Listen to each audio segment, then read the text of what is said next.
If this is such an easy career, I mean, where else can you go get paid to make friends at the same time get paid for it?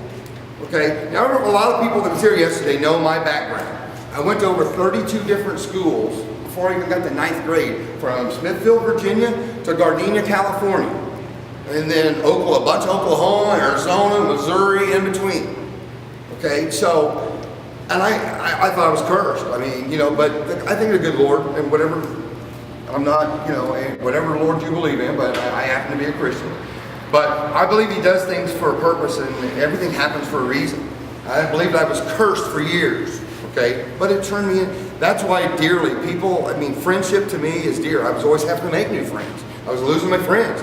That's why I talk loud, and I'm a little bit, everybody always thinks I'm crazy because I always had to act crazy. I go hit the biggest guy in school because I was not going to get picked on, okay? So friendship is dear to me, and if you don't believe in this business that you need help to get that way, okay? Because if you can go to your grave and you count 5 true friends on your hand, you've died a wealthy person, no matter what materialistic goods you have, okay? It is not sales. This is all about building relationships.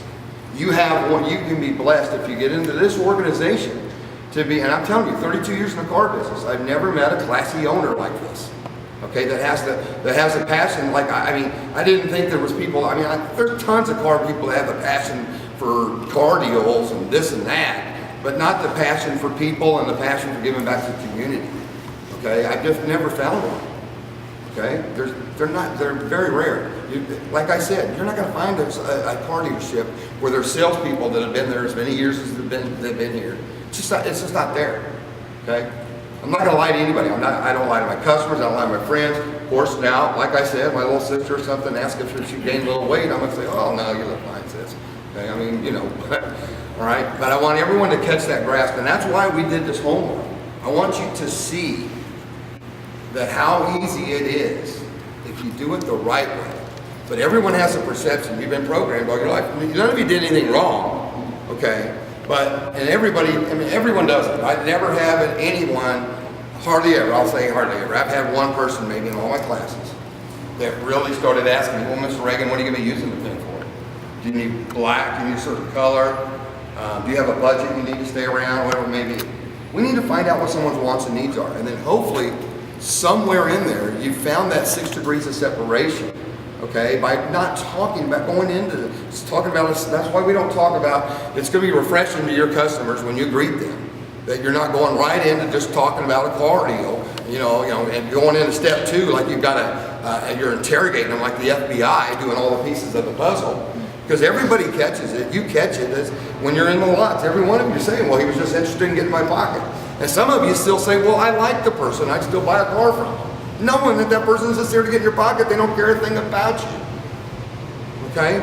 If you don't do these things, especially today, nowadays, with 90% of your people are logical buyers. I told you there's 2 types of buyers, logical and emotional buyers. I don't care what it is you're selling, whatever it is.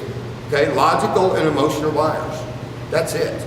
And there's now, with the internet and the economy, there's a lot more logical buyers than there are emotional buyers. They will sell a person out, okay, for $20. If I would have been selling cars back in the day, and I'd have been with a snapshot like this, okay, because my customers loved me as it was, and I already had people that there's times they knew they could go down the street, maybe pay $1,000 less for a car, but they bought it from me because they know that anything that happened or whatever, I don't have a crystal ball, but they know that I would try to do my best to get something taken care of, okay? I'm always on their side, okay?